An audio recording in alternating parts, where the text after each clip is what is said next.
Good morning, friends. For the month of October, our scripture focus will be on revival, and this week on preparing our heart as we read Psalms 51 and verse 10.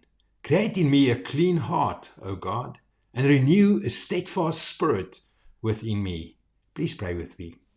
Heavenly Father, today I ask you to create in me a clean heart. Wash away the clutter, the pride, and the distractions that keep me from walking closely with you.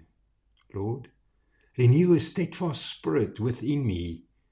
I don't want to be shaken by storms of life, but anchored in your word, your truth, and your love. As you purify me, may I become a vessel that you can use for your glory. Lord, begin your revival in me. Cleanse me and strengthen me to stand faithful before you. I pray this in Jesus' name.